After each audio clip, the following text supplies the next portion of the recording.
Bismillahirrahmanirrahim. Assalamualaikum warahmatullahi wabarakatuh.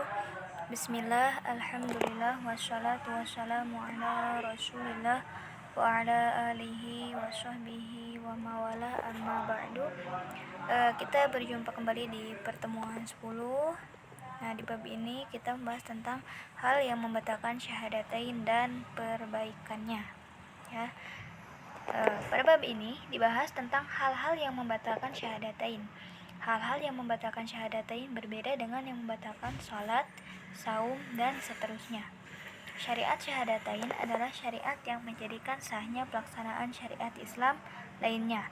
Sedangkan rukun Islam yang kedua sampai kelima adalah syariat yang dilaksanakan oleh seseorang yang telah menyatakan sebagai muslim. Jadi ternyata tidak hanya sholat, saum, dan sebagainya yang ada pembatalannya. Ternyata ketika seseorang sudah mengucapkan syahadatain pun ada juga hal-hal yang membatalkannya.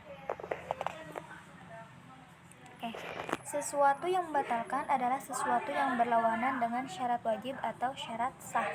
Misalnya, yang membatalkan sholat adalah buang angin. Misalnya, terbuka aurat ketika sedang melaksanakan sholat dan sebagainya. Syarat sah sholat adalah suci dari hadas, menutup aurat, dan seterusnya. Ada juga yang membatalkan suatu syariat, yaitu apabila tidak lengkapnya rukun-rukun. Misalnya, dalam munakahah atau pernikahan. Pernikahan batal atau tidak sah apabila tidak lengkap rukun-rukun nikah. Misalnya, tidak ada wali atau tidak ada saksi. Wali dan saksi adalah rukun munakahah. Hal-hal yang membatalkan syahadatain terdiri dari dua bagian. Ada yang pertama, yang membatalkan pada saat pelaksanaan, dan yang membatalkan setelah pelaksanaan. Yang pertama, yang membatalkan syahadatain. Yang membatalkan syahadatain adalah tidak lengkapnya rukun-rukun, yaitu 1. Syahid. Syahid adalah rukun yang paling penting dalam pelaksanaan syahadatain. Syarat sah syahid adalah muslim, petugas dari institusi kerasulan, dan laki-laki. Syahid yang tidak memenuhi syarat adalah non-muslim, jelas ya, bukan petugas, dan wanita. Jadi yang menjadi saksi mungkin ya, gitu. Yang menjadi saksinya itu tidak boleh seorang wanita. Pun dalam pernikahan juga tidak boleh ya wanita menjadi seorang saksi, gitu. Kemudian masyhud, yang disaksikan. Pelaksanaan syahadatain sah apabila masyhud memenuhi syarat wajib dan syarat sah. Tidak sah pelaksanaan syahadatain apabila masyhud pertama bukan mukmin, jahil, musyrik, dan kafir, anak-anak, kemudian sakir atau mabuk, kemudian yang 4 belum sampai dakwah. Kemudian yang ketiga masyhad. Masyhad adalah waktu dan tempat pelaksanaan syahadatain. Waktu pelaksanaan adalah sama dengan syarat wajib. Jadi tidak hanya sholat gitu ya, pun dalam pelaksanaan syahadatain juga tidak bisa di sembarang tempat ya.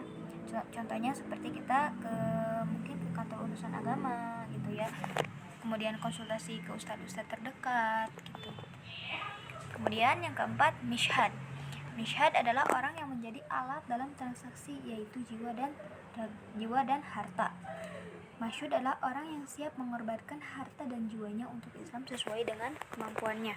Nah, ketika seseorang mau bersyahadat, kesiapan dia itu tidak hanya membawa iman saja, tidak hanya membawa kepercayaan dia kepada Allah menjadi satu-satunya Tuhan, tapi dia mengorbankan harta dan jiwanya untuk dikorbankan ke dalam Islam gitu ya, menjadi jalan dakwah dia.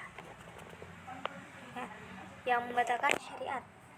Setelah melaksanakan syahadatain, seorang muslim tidak selamanya akan dapat memelihara keislamannya. Allah akan menguji keimanan seseorang untuk mengukur kadar keimanan dan meningkatkan kualitas keimanannya. Hal-hal yang membatalkan syahadatain adalah murtad. Murtad berasal dari kalimat rodda yang artinya kembali pada keyakinan sebelumnya. Murtad terdiri yaitu pertama, murtad i'tikad atau keyakinan. Nah, jadi ketika seseorang sudah melaksanakan syahadatain, nah otomatis dia menjadi seorang muslim kan. Nah, tapi ketika dia sudah beberapa langkah dalam Islam, terbesit di hatinya mempunyai keyakinan atau i'tikad kembali untuk kembali ke keyakinan sebelumnya. Nah, ini membatalkan syahadatain dia ya. Tuh. Kemudian secara perbuatannya, murtad perbuatan atau tindakan. Contohnya lemah hati, kemudian bekerja dengan khidmat untuk sesuatu selain Allah, kemudian memfokuskan ketaatan kepada pemimpin atau institusi yang menentang Allah dan Rasulnya, kemudian menjalankan hukum selain hukum Allah, kemudian menghalalkan yang diharamkan Allah dan sebaliknya ya. Nah, ini murtad secara perbuatan ya. Yang pertama, lemah hati. Lemah hati itu gampang terombang-ambing suasana hatinya itu. Jadi kadang saya nih misalkan si A hari ini Islam, nah hari esoknya murtad, kemudian keyakinannya itu ya berubah-ubah gitu. Bekerja dengan khidmat untuk sesuatu selain Allah ya. Jadi ketika kita menjadi seorang muslim, hal yang paling kita utamakan yaitu Allah, syariat ya. Dan ketika kita menomorduakan syariat, otomatis itu menjadi murtad perbuatan. Nah, memfokuskan ketaatan kepada selain dari pemimpin atau institusi yang menentang Allah dan Rasulnya. Nah, ini sama ya, ketika seorang khidmat kepada sesuatu selain Allah, otomatis dia ketaatannya akan berubah juga, menjalankan hukum selain hukum Allah, kemudian menghalalkan yang diharamkan Allah dan sebaliknya. Nah, ini mungkin sudah jelas ya, mana yang haram dan mana juga yang halal gitu ya. Nah, ketika seseorang selalu condong bahkan mungkin melakukan hal-hal yang diharamkan Allah, ya otomatis itu batal secara perbuatan ya, murtad secara perbuatan gitu. Nah, yang merusak nilai syahadatain. Hal-hal yang merusak syahadatain adalah perbuatan yang tidak membatalkannya, namun dapat merusak nilai-nilai syahadatain sehingga pelakunya harus melakukan perbaikan. Hal-hal yang merusak syahadatain yaitu pertama, melakukan perbuatan yang dibenci Allah. Perbuatan yang tidak disukai Allah adalah perbuatan yang lahir dari jiwa seseorang yang belum pernah menghayati makna syahadatain. Syahadatain hanya dihayati secara ritual dan formalitas. Di samping itu, motivasi memasuki Islam tidak karena kesadaran dan pemahaman, namun karena materi, tahta atau wanita. Nah, adapun hal-hal yang merusak namun tidak membatalkan ya. Nah, contohnya ketika seseorang ingin melaksanakan syahadatain, mau masuk Islam, tapi dia itu masuk Islamnya itu yang pertama karena materi, yang kedua tahta atau mungkin bahkan wanita gitu ya.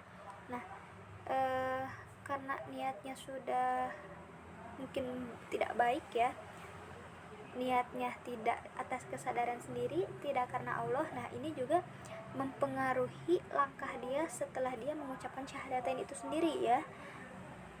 Nah, ini hal-hal ini tuh tidak membatalkan namun dapat merusak syahadatain dia sendiri ya, karena mungkin bisa jadi dia bersyahadatnya secara cuma-cuma, tidak dengan niat, tidak dengan hati, tidak tulus gitu ya. Nah, kemudian yang kedua, melakukan perbuatan yang dilarang oleh Allah. Oke. Nah, yang dilarang Allah itu yaitu pertama perbuatan fahisyah, munkar dan baghiyun ya. Oke. Mungkin itu saja yang dapat saya sampaikan, kurang lebihnya mohon dimaafkan. Billahi taufiq wal hidayah wal afwa minkum. Assalamualaikum warahmatullahi wabarakatuh.